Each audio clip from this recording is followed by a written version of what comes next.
your baby. You threw my heart away. It's not just a game, babe. I really wanted to stay, yeah.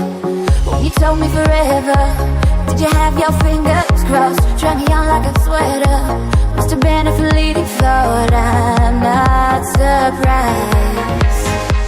I'm glad it's over. Hello and welcome everybody to episode 7 of Be the Wellness podcast, coming to you live from Chico, California. Yes, hanging out in NorCal this week.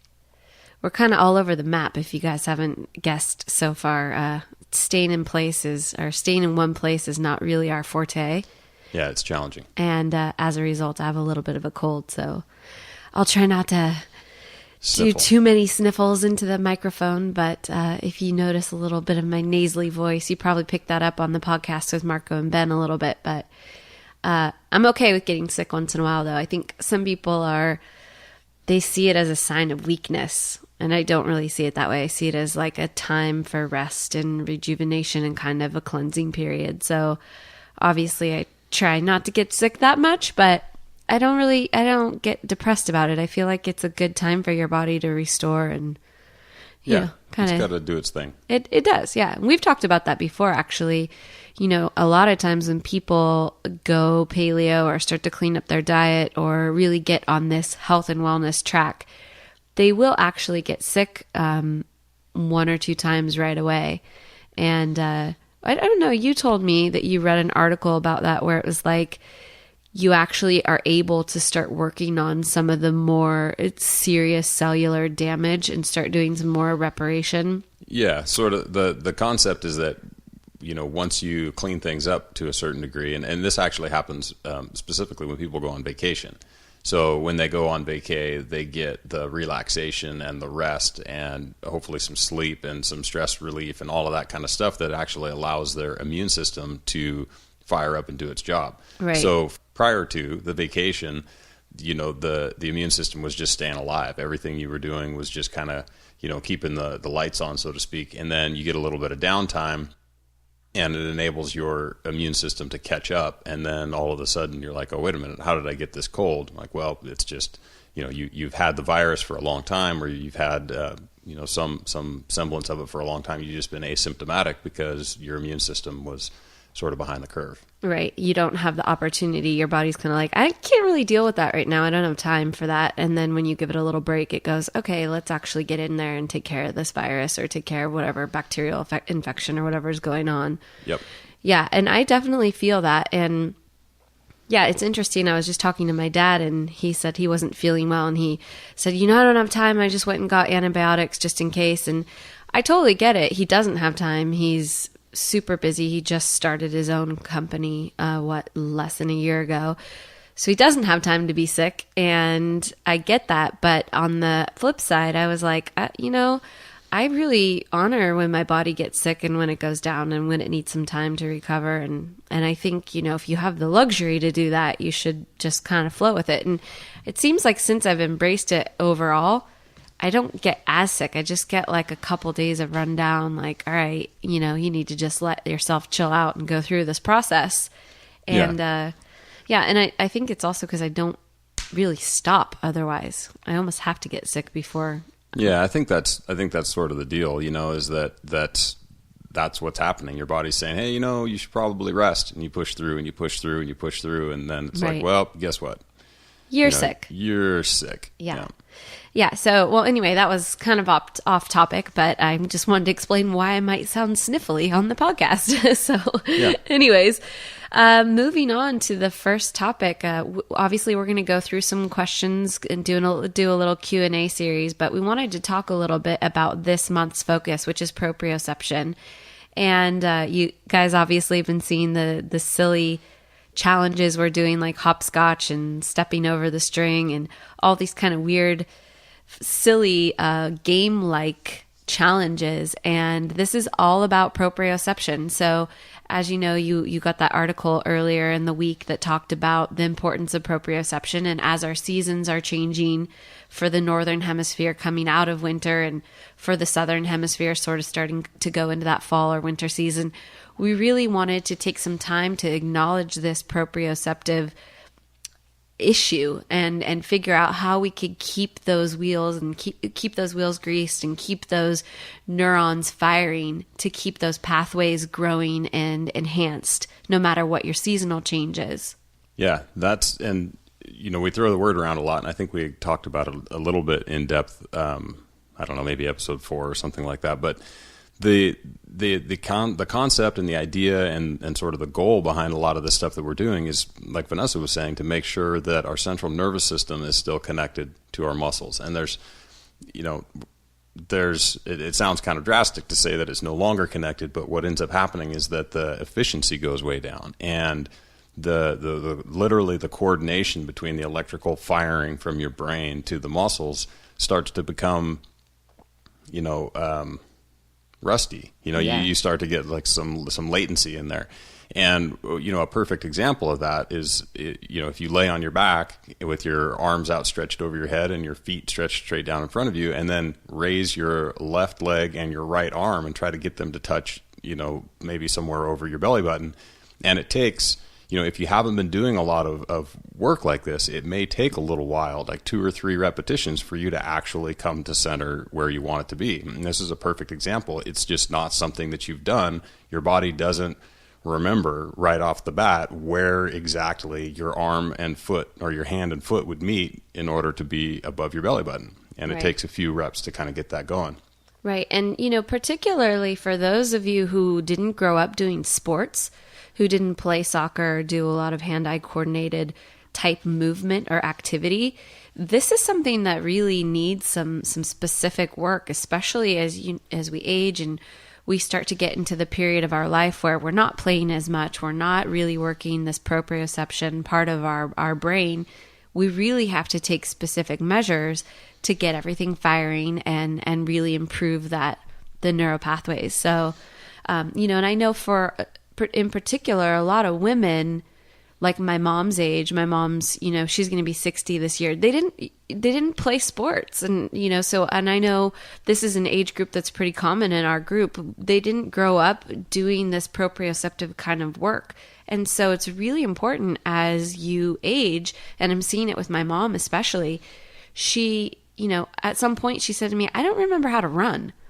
And I'm like, "What do you mean?" She's like, "I just don't know. My body doesn't know how to do it anymore." It's just, once you don't use it, you really do lose it. And so, obviously, running's sort of an extreme example, but even just, tripping on something and having a misstep and being able to catch yourself and not fall. Yeah. And even something as simple as bending over to pick up a piece of paper. Sure. And this is anybody who knows anyone who's had a back injury or has had a back injury themselves.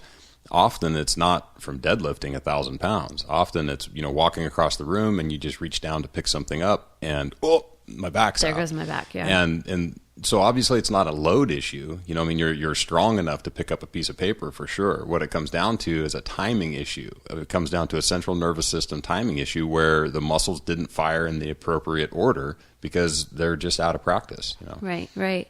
So anyhow, even though these games seem kind of silly and trite, they're actually really getting, working at the deeper level on some of this proprioception stuff. So I hope that you guys are enjoying it, and it seems like from the feedback, everyone's having a lot of fun with it. But there is a much greater goal at task here, and that is really to get, like Adam said, your central nervous system.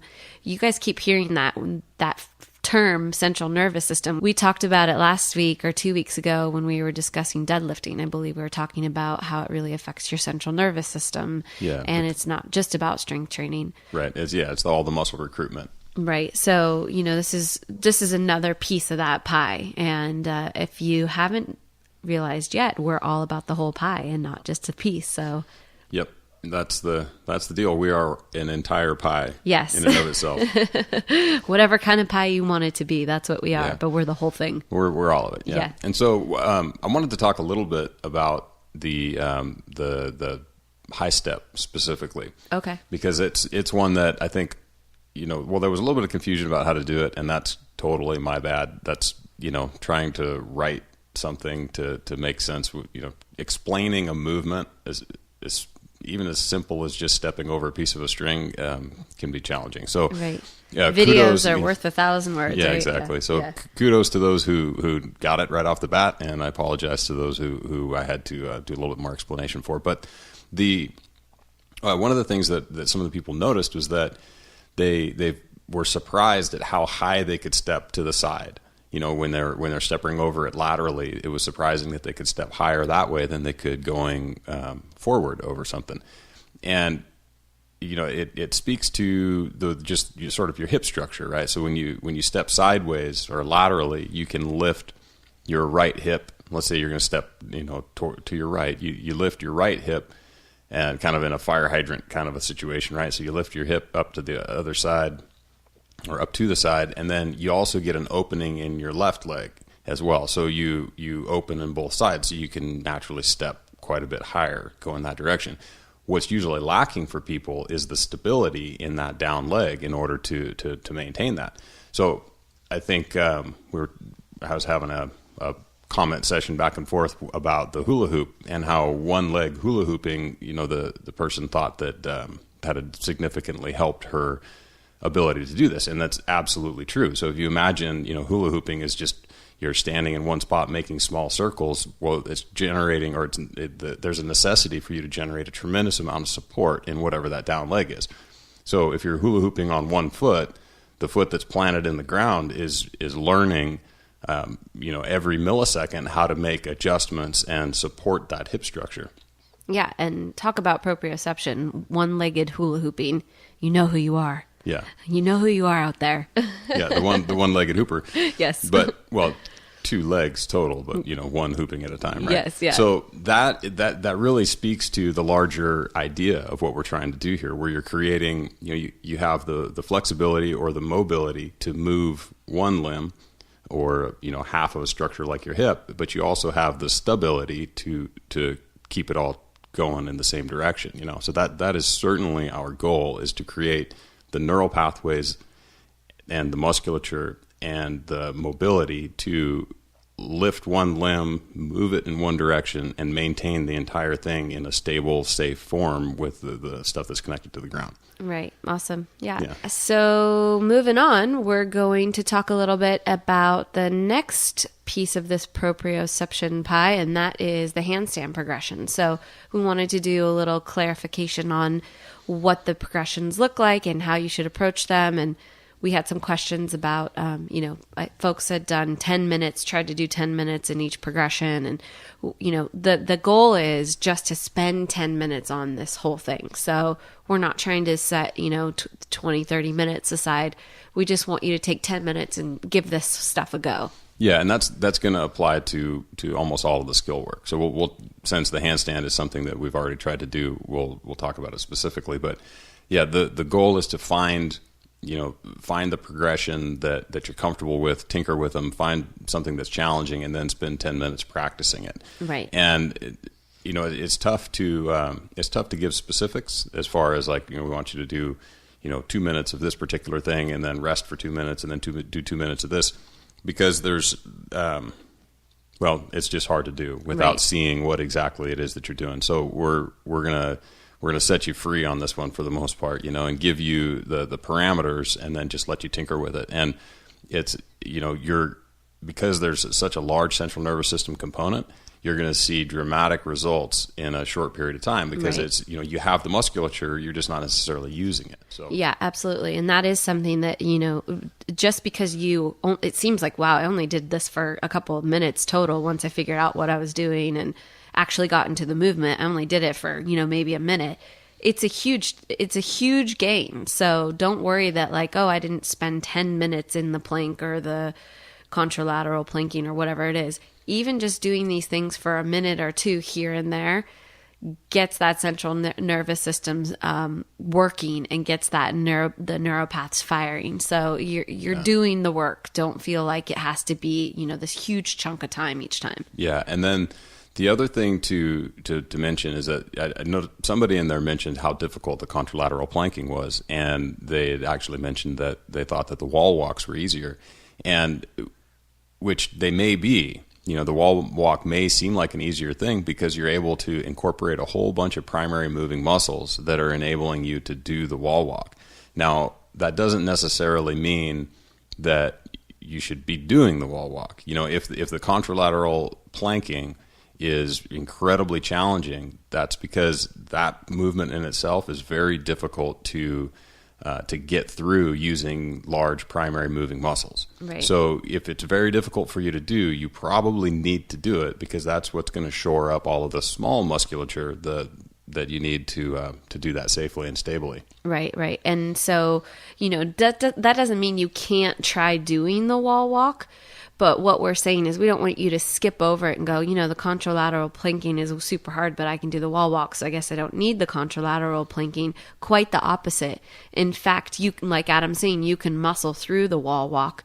But if you can't do the contralateral planking with some efficiency, then you're missing a couple of things. Some is that proprioceptive responsibility we're talking about, and the other part is just simply all the stabilizing muscles and everything working together, and being able to fire that really uniquely. So make sure that you do the contralateral planking and don't just jam through it. That's, I think on my response when the question was, what plank or what handstand progression did you do?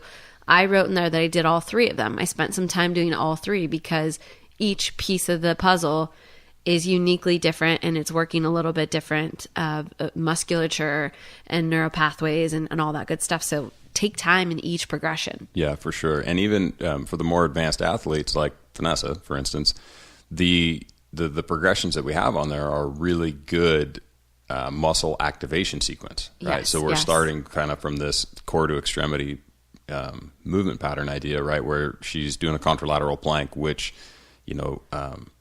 fires up everything in her core, starts activating her glutes, activating some of the deep core muscles that are necessary to do everything else in a nice stable manner. And then she moves on to the next one. Everything's already activated and good to go. And by the time she's kicking up into a handstand, everything's locked in and it's a really nice movement. Totally. Yeah. So if nothing else, they're a great warm up for each other.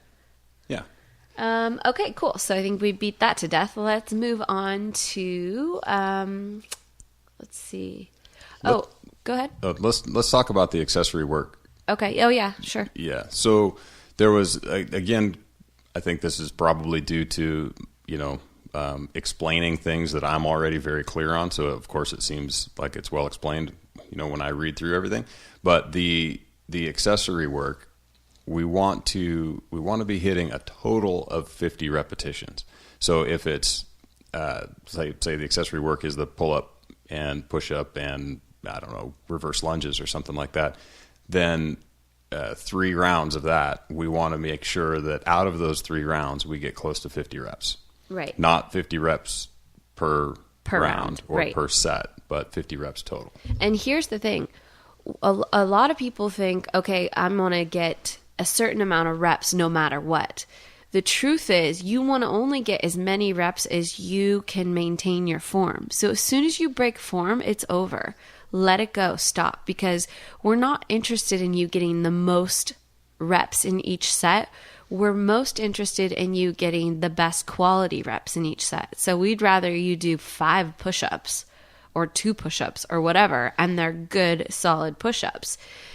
Conversely, if you are getting, if you're easily starting to knock out 60 or 70 or 80 total reps, it's time for you to enhance or change the movement so that it's a harder progression.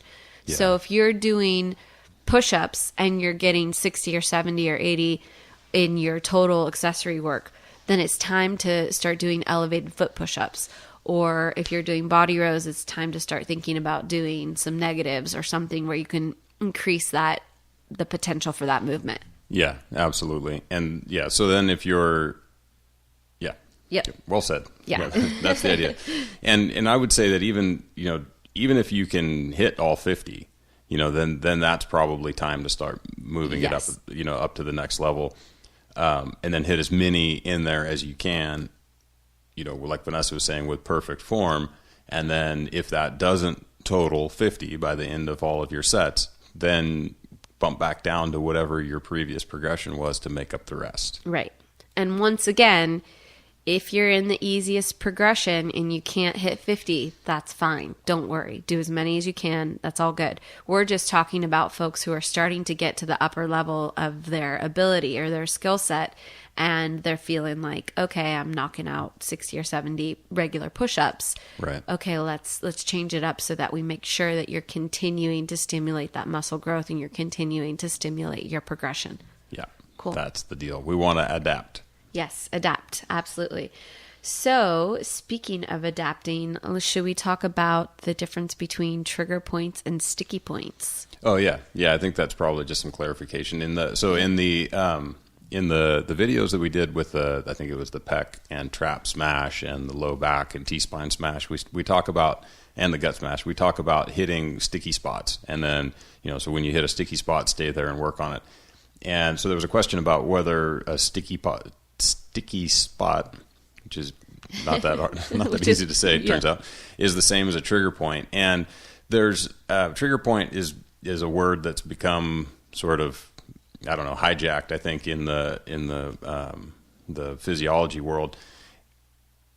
At the core, it really means a knot in your muscle, which is, of course, not a knot, but it's a spasm, more or less. So it's a few muscle fibers that just can't quite let go. And so a sticky spot could definitely be a trigger point. But really, it's any spot in your musculature where you find that there's an adhesion, or the myofascia is stuck to the muscle, or the muscle is holding on and won't let go. It's really any spot that you hit that you're like, oh, there's a little lump in there, and I'm going to work it out. And it kind of feels like a speed bump or something, like you bump over it. Yeah, totally. And so the semantics of whether it's an actual trigger point or whether it's a myofascial adhesion or whether it's scar tissue, it doesn't really matter. You're going to treat it exactly the same. Right. So we're going to get in there. We're going to work it back and forth. We're going to, do the pressure wave back and forth across the muscle to get that stuff to let go. And so could be a trigger point. Maybe it's not a trigger point. Bottom line is we're going to roll it out and do the same things. Right. And, that's another point for you guys to take into consideration. If you've got something going on and you have a little adhesion, or you wake up and your neck's a little kinked or whatever, make sure you use these balls. I mean, this is exactly what they're there for, is for you guys to go in and break up any scar tissue, myofascial tissue, anything that's bound up. So pretty much anywhere on your body that you feel some kind of adhesion, take those balls and start rolling into it. That will help you to break up that trigger point, sticky spot, whatever you want to call it. Yeah. And you don't have to wait for us to put out a video on any specific spot. I mean, it's really hard to do it wrong. Yes. Just grab the ball, whether it's one of them, two of them. If you don't have those balls, I mean, it can be anything, a tennis ball, or whatever. Just grab it, stick it on the spot that feels weird, and roll it around. Absolutely. And you can even, Kelly Starrett from Becoming a Supple Leopard, he talks about just smashing your tissue. So, if you can do it with your own hands, where you literally just apply pressure and kind of smash whatever's going on, whatever little spot you've got that is adhesed, you can just get in there and smash it with the palm of your hand. Or if you have a friend who, is available that can walk on you, you can do a little foot smashing as well. So anything really just to get in there and start moving the tissue around. Yeah. And when Vanessa says walking, she doesn't mean both feet usually. Yes. Like just one foot, the buddy smash. You yes. know, you can, and it's a really good idea if you're going to use a partner to have one person do one spot and then switch people, so that the person who's doing the smashing, if they've never done it before, can get a feel for what it's like to be smashed before they move on to too much more of the body. Yeah. Helps keep things, balance of power, so to speak. Yeah, exactly. I always ask Adam if he wants me to walk on him. He always says no. Yeah. Yeah. I mean, frankly, I think that having people walk onto your back is super sketchy. Yeah. Besides the little Thai massage therapist, though, I really do like. But they have the handle, hand exactly. bars overhead that they kind of take some weight off of. Attenuate their weight a little bit. Yeah, definitely. All right, so next up, since we're on this subject of safety, we had someone that asked about weighted walking. And, she mentioned, hey, I've been trying to lose weight so I can take all this pressure off my joints and my, my skeletal frame. And now you guys are telling me to add weight. when I walk, which is a really great question and point. So you want to tackle this one? Yeah. So it is a very, very good point. And I think sort of what it comes down to is that if you're in a position where you have enough, or you feel as though you have enough damage to, some joints where adding 10 to 15 pounds to your walking is a significant hazard, then don't do it. Then that's just kind of the deal. I mean, if it feels sketchy, it's probably sketchy. So avoid it. But that being said, if it's more just a conceptual concern, what we're really trying to do is continue to stimulate fat loss and strength by overloading your system a little bit. Right. So the body adapts really quickly.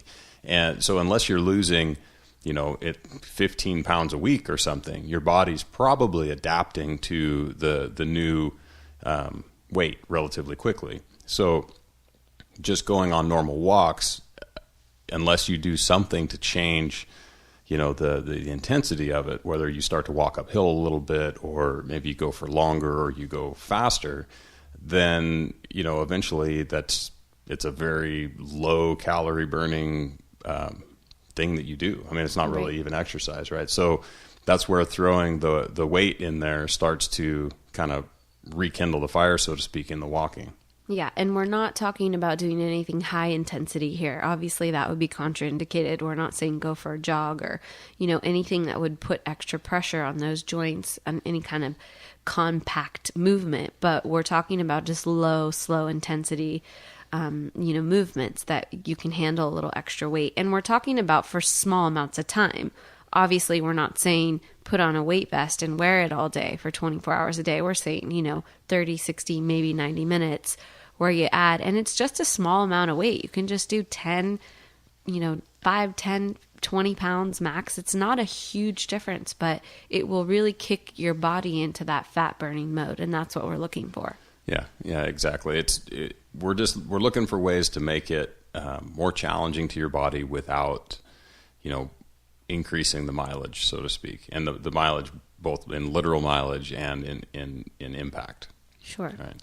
So, but that's not to say that for the people out there who are in much better shape, feel free to throw 60, 90, 100 pounds on your back and trudge away. Yeah. Just make sure you're doing it with a nice neutral spine and in a position that feels safe to do so. Yeah, and on joints that you're sure can handle it. Yeah. So obviously if anyone's got ankle, knee, hip, joint problems at all, take that into consideration. And this is the tricky part about what we're doing on our end is we're programming for a big amount of people, a vast amount of people, and we don't know everybody's individual specifics. So we want to do as good of a job at serving you as we can as a whole, but you have to, let us know if there's some specifics for you that aren't going to work for this, and we can always work with you and help you figure that out.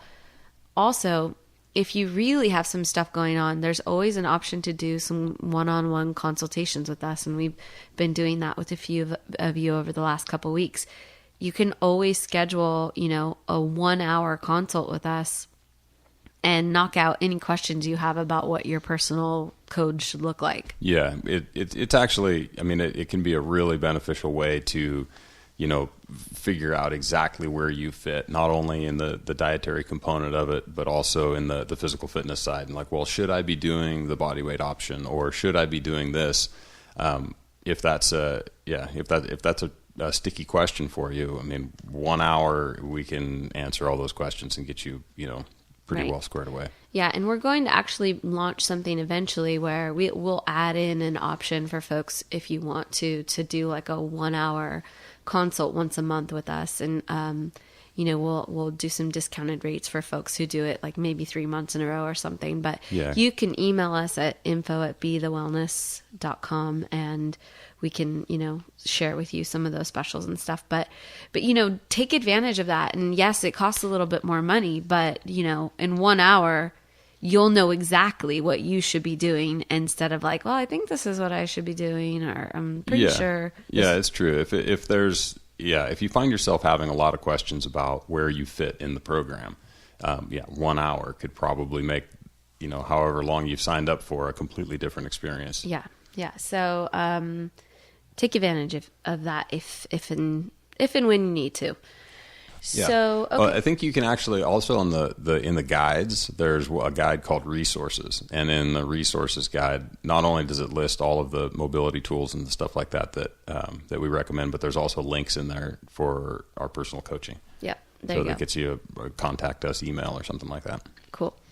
So we wanted to talk about gelatin. So we had you guys order some gelatin this week, and we had some interesting conversations go on about gelatin and whether or not it's actually grass-fed and the sourcing of it and that kind of stuff. And it was really great conversation. So first of all, I don't, if you want to hop in, but okay. yeah. Yeah, well, it's a multifaceted issue, right? Is, I mean, anything that brings animals into the equation and killing animals for their, various parts, it's always going to bring up what I think is a very healthy conversation. So the one thing that I just want to talk about quickly is that the gelatin itself, because it's predominantly protein and collagen, there's very little fat in there. The health benefits of it being grass-fed over grain-fed are, I don't want to say they're minuscule, but it's not a huge deal. Similar to like whey protein, where I guess what it comes down to is the biggest difference between commercial beef and grass-fed beef is in the lipid profile. It's the omega-6 to 3 ratio. It's the total amount of conjugated linoleic acid. It's, it's very fat specific. And when we're talking about gelatin and protein and like whey protein and stuff like that, it's very little fat in there. So probably not a huge difference there, but from a nutritional standpoint. From a nutritional standpoint, right. Yeah. But from an ethical standpoint, from an environmental standpoint, from animal husbandry standpoint, from I think just being like a better person standpoint, I mean that's my personal opinion, then of course we should try to be grass-fed whenever possible. Right. And so the gelatin that we recommended you guys get is technically grass-fed. So it's listed as grass-fed, or there's a grass-fed option, and that was the one that we suggested. However, it comes from Brazil, and oftentimes, in different countries, the governing bodies that sort of manage what that looks like and how those practices are handled in other countries can be a little sketchy. So we had, an individual that said, I'm not really down with that. It's from Brazil. I don't trust that it's actually grass-fed. I don't trust their practices, which is all cool, like totally cool. So I get it. I tend to waver on that way as well myself. I've seen some really dramatic benefit from using grass-fed gelatin. And to be fair, I didn't realize it was from Brazil personally. I thought that it was actually a U.S. product. So until this person brought it up, I hadn't realized it was from Brazil. So I've been kind of going back and forth on how I feel about it as well. But I've seen some dramatic changes in my skin, in my joint health, and some really interesting parts of my physicality from including gelatin. So that's kind of where we're at. We have some, we've ordered it, it's in here, we're going to use it. That's where we're at. However, because of this conversation, and this is what's really cool about Unveil Your Wellness and about our community, I actually reached out to a good friend of ours who helps run the TX Bar Organics organization. And they're starting to look into a potential facility to start doing the gelatin. So that's the cool part, is we can start making a difference and looking for, organizations closer to home that can help us meet this need. Yeah. Yeah. It's super cool. So I hope that Ryan's able to do it, because TX Bar is, we have them listed, I think, with a discount code in the resources. They're here in Northern California, and they are 100% grass-fed, grass-finished, small, local, like real deal Northern California ranchers, and so right. if they... And the beef is really good. It's really good. Yeah. No, it's delicious. It's delicious. Yeah. Yeah. So if they're able to sort that out, that would be pretty cool. There's so local source. So once again, we're working on changing the world here, and you guys are helping us. So it's cool, because it's like these are the little conversations and the little pieces of information that come to light that we want to address and really start to focus our efforts and vote with our dollar and all that good stuff to make changes in the appropriate way. So thank you for the conversation. Once again, we really appreciate this. It's very stimulating, and it's encouraging to us that everyone's paying attention and really trying to be proactive about what the sources of food and things that they participate in are from. For sure. And we just keep learning too. Like there's so much of this stuff that, we think we have it all dialed in, and here's our source of this and here's our source of that, but you just can't stay on top of all of it. So we really are super stoked to have all of you guys that are maybe paying attention to different parts of it and are sharing this stuff, Yeah, and it's funny. I don't know if any of you guys have been bouncing in and out of the 21-day, the Primal Blueprint Challenge, but they've elected some mentors, so some people in the community that can kind of help some of the others.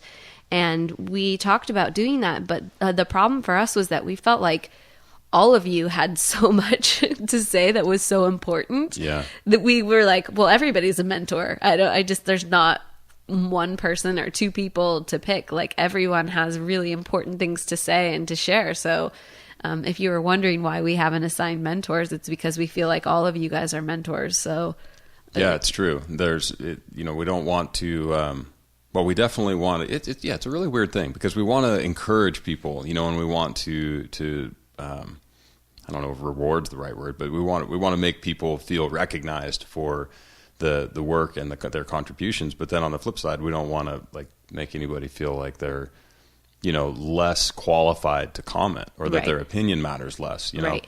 So anyway, we think you guys are awesome, and we want you all to keep talking about all the things. All the things, yes. Keep asking questions, keep talking.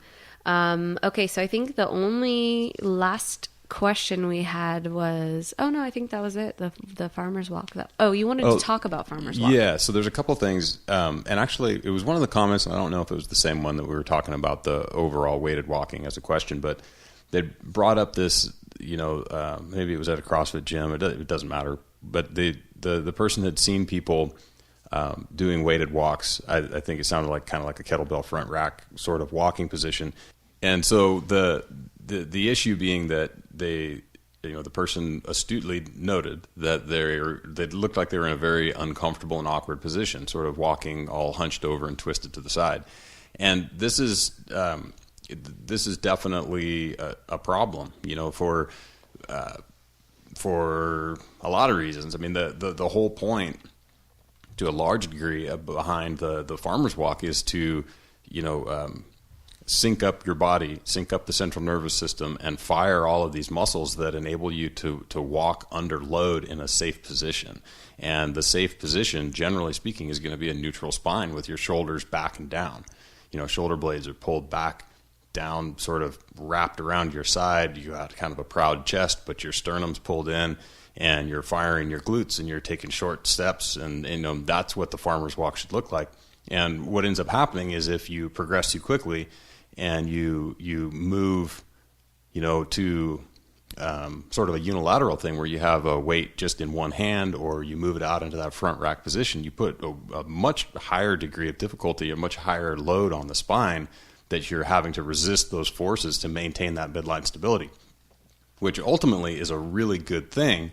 But if you're breaking down and you're twisting and you're turning and you're collapsing in the midline, you're no longer really seeing any benefit from that. So, the sort of the progression that we like to see is a two-hand farmer's walk, because that puts an even force on your spine, and it enables you to kind of get used to that sort of a movement pattern, and then probably a dramatic reduction in weight before you switch to some sort of a unilateral thing where you're only holding one, because now your spine is having to compensate not only for the front and back situation, but also the side to side and a rotational component, which is much more challenging. Right. So, and the thing is, you don't have to have perfect form in everything you do all the time. But if you have perfect form 90% of the time, when you do break down in form, it's not a big deal. It's, your body can deal with it. It can buffer it. It's not going to really put a major impact on anything important.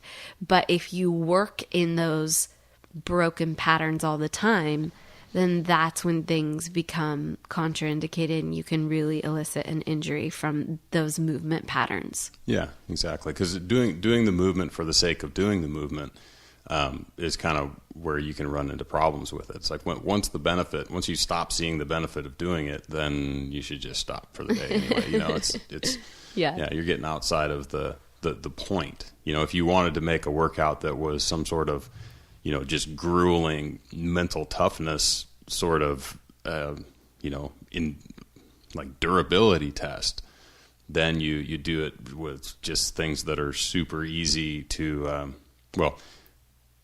easy from the proprioception perspective, hard from the, it just sucks to do these things perspective, like a really heavy wheelbarrow. It's really hard to get into a bad position pushing a really heavy wheelbarrow up a hill. Is a very safe thing to do. Right. So if you're looking for mental toughness, give that a shot, But if you're looking for, skill work and some sort of a, anti-rotation or anti-flexion or anti-extension sort of core movement, then start really light and work your way up. Cool. So that was pretty much all the questions that we had this week. For some reason, when I was just putting together the questions to remind us what to talk about, I wrote on here, set an intention for your day. And I don't know why I wrote it, but for some reason I felt inclined to just talk to you guys about that idea of, in the morning when you're getting ready and you are, rushing around or whatever your morning routine is, something that I found that's really been beneficial is to take a few moments in the morning and just set an intention for the day. And one that I've been really toying with that I've got a lot of great results from is, today I'm not going to complain about anything. When did you do that? I feel like I'm excited about that one. I'm not sure when it's going to start. Well, I said I was toying with it. I didn't commit. But anyhow, I just wanted to share it with you guys because I felt like, just one little intention, one little thing that you set in the morning can really shift the energy pattern of your entire day. And, that was one of them that I've done. Another one is I'm going to remind myself to breathe.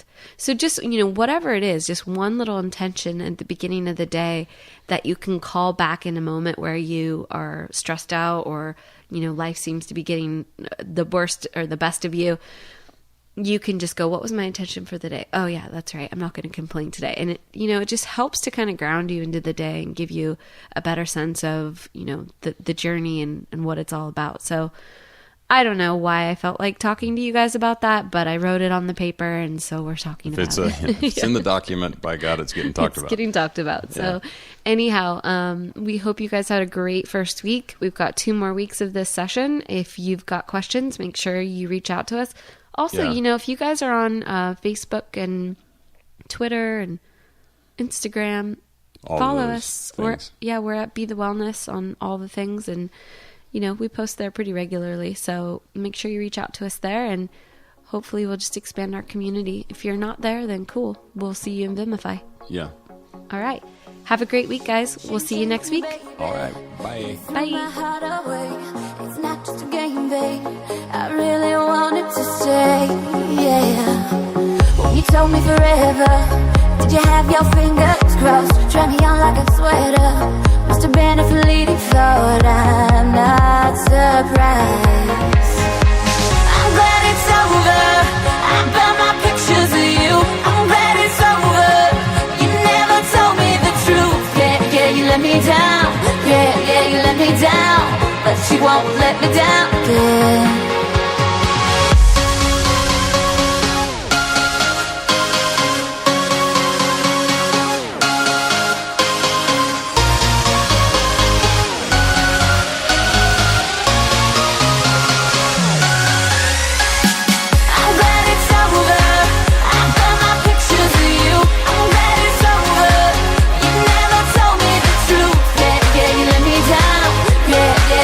Down, but you